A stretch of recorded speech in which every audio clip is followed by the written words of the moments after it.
امام مہدی T V پر آنے والے تمام دوستوں کو خوش آمدید کہتے ہیں۔ ویڈیو شروع کرنے سے پہلے جن حضرات نے ہمارا چینل سبسکرائب نہیں کیا تو پلیز چینل کو سبسکرائب کریں اور گھنٹی کے نشان کو دبا دیں تاکہ ہمارے چینل کی آنے والی تمام ویڈیوز کے نوٹیفیکیشن آپ کو ملتے رہیں۔ کتب عالم امکان، امام آخر الزمان، فرزند رسول، نور چشم زہرا، یوسف الزہرا کی میلاد مسعود کے متعلق بیان کرنے سے پہلے تمام عالم اسلام کو ہدیہ تبریک پیش کرتے ہیں۔ دوستو، 15ویں شعبان 255 ہجری کی مبارک و مسعود صبح طلوع ہونے والی تھی۔ امام حسن عسکری علیہ السلام کی خانہ امامت جوش و خروش اور انتظار کی شدت میں اضافہ ہوتا جا رہا تھا۔ آج ملائکہ کی آمد و رفت دوسرے اوقات کے مقابلے میں کچھ زیادہ ہی تھی۔ رحمت الہی کی جلوہ نمائی اور خدائی شان و شوکت اور عظمت و جلالت کے انوار کی کرنیں ہر طرف پھوٹ رہی تھیں۔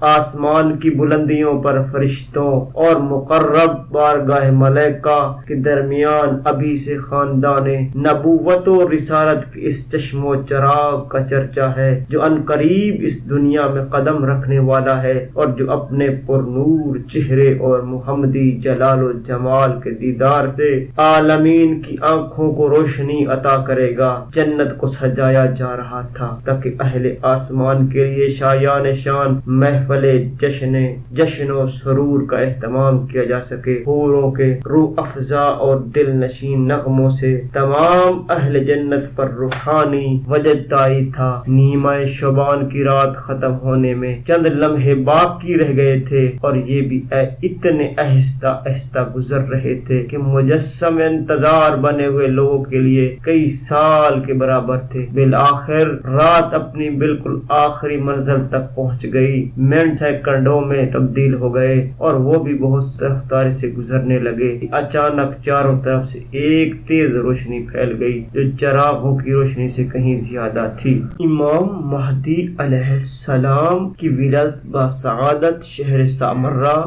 میں 15 شعبان 255 ہجری یا 256 ہجری میں بوقت صبح ہوئی۔ آپ کا اسم گرامی محمد ابن الحسن اور مشہور لقب مہدی آخر الزمان، صاحب الامر، قائم آل محمد، بقیت اللہ، حجت، صاحب العصر، امام غائب اور امام منتظر ہیں۔ آپ کے پدر بزرگوار حضرت امام حسن عسکری علیہ السلام تھے اور مادر گرامی کا نام ملیکہ تھا جن کو سوسن، ریحانہ اور نرجس خاتون بھی کہتے ہیں۔ یہ نرجس خاتون قیصر روم کی پوتی تھیں۔ ان کو خواب میں جناب سیدہ فاطمہ الزہرا سلام اللہ علیہا نے مسلمان کیا تھا۔ ان کی والدہ جناب شمعون وسیع جناب عیسیٰ علیہ السلام کی اولاد سے تھیں۔ جناب حکیمہ خاتون خواہر امام علی نقی علیہ السلام بیان کرتی ہیں کہ ایک دن امام حسن عسکری علیہ السلام نے مجھے بلا کر کہا، اے پھوپھی، آج کی شب آپ یہیں رہیے، خداوند عالم اسی شب میں اپنی حجت کو ظاہر کرے گا۔ میں نے پوچھا کس کے بطن سے؟ تو فرمایا نرجس خاتون سے۔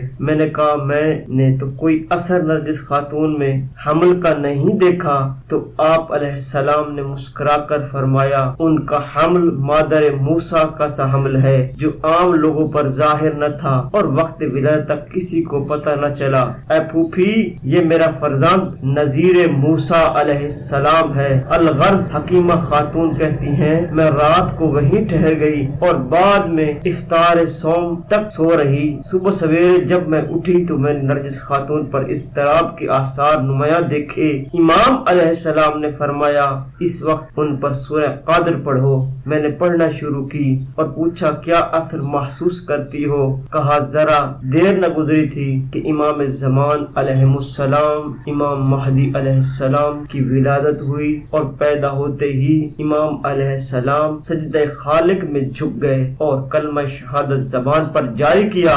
میں نے دیکھا آپ کے داہنے ہاتھ پر لکھا تھا جاء الحق وزهق الباطل ان الباطل کان زہوقا۔ حق آیا اور باطل مٹ گیا اور باطل تو مٹنے والا ہی تھا۔ اور میں نے یہ بھی دیکھا کہ آپ ناف بریدہ اور ختنہ شدہ تھے۔ امام حسن عسکری علیہ السلام نے فرمایا اے پھوپھی جان بچے کو میرے پاس لے آؤ۔ میں فوراً لے کے آئی۔ انہوں نے اپنے سینے پر لٹا کر زبان ان کے منہ میں دے دی اور تمام اعضاء پر اپنا ہاتھ پھیر کر فرمایا، اے فرزند کچھ بولو۔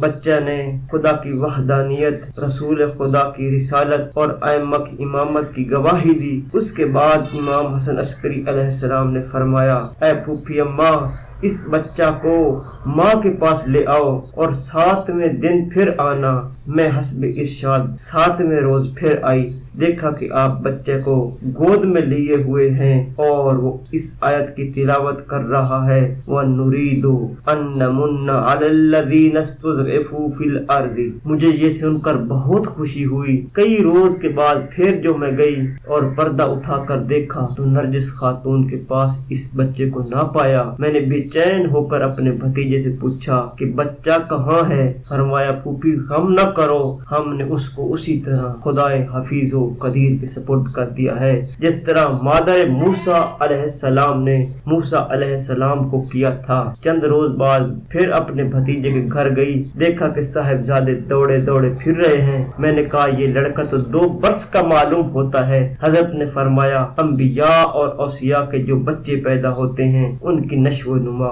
عام لوگوں کے خلاف ہوتی ہے۔ ہمارا 1 ماہ کا بچہ اوروں کے 1 سال کے برابر ہوتا ہے، اور ہمارا بچہ شکم مادر میں کلام کرتا اور قرآن پڑھتا ہے، زمانہ شیر خواری میں خدا کی عبادت کرتا ہے، فرشتے اس کی اطاعت کرتے ہیں۔ الغرض تھوڑے ہی عرصہ میں حضرت جوان نظر آنے لگے، جیسے حضرت ابراہیم علیہ السلام بچپن میں جوان معلوم ہوتے تھے۔ امام مہدی علیہ السلام کو 5 سال اپنے پدر بزرگوار کے سایہ عاطفت میں رہنے کا موقع ملا۔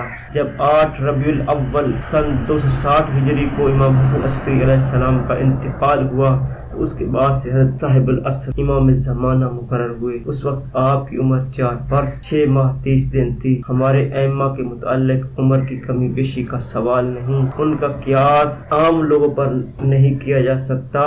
صغیرنا و کبیرنا سواء، یہ چھوٹے اور بڑے سب یکساں ہوتے ہیں۔ یہ عالم طفلی ہی میں لوح محفوظ کا مطالعہ کرنے والے ہیں۔ حضرت حجت 9 ربیع الاول کو منصب امامت پر فائز ہوئے، لہذا یہ تمام عالم اسلام کے لیے خوشی کا دن ہے۔ چونکہ دشمنوں کی طرف سے قتل کا قوی اندیشہ تھا، لہذا امام حسن عسکری علیہ السلام نے اس قدر احتیاط سے کام لیا کہ جب حجت پیدا ہوئے تو اس معاملہ کو سب سے پوشیدہ رکھا اور سوائے مخصوص لوگوں کے کسی شخص پر اس امر کو ظاہر نہ ہونے دیا، یہاں تک کہ اپنے رشتہ مزاج بھائی جعفر سے بھی چھپایا۔ 5 برس تک حجت آپ کے سامنے رہے، لیکن آپ نے اس مدت میں پس پردہ ہی رکھا، کیونکہ آپ کو یہ خوف تھا کہ اگر دشمنوں نے یہ خبر بادشاہ تک پہنچا دی تو وہ ضرور اس حجت خدا کو قتل کر ڈالے گا اور اس حدیث رسول صلی اللہ علیہ وآلہ وسلم کو چھٹانے کی کوشش کرے گا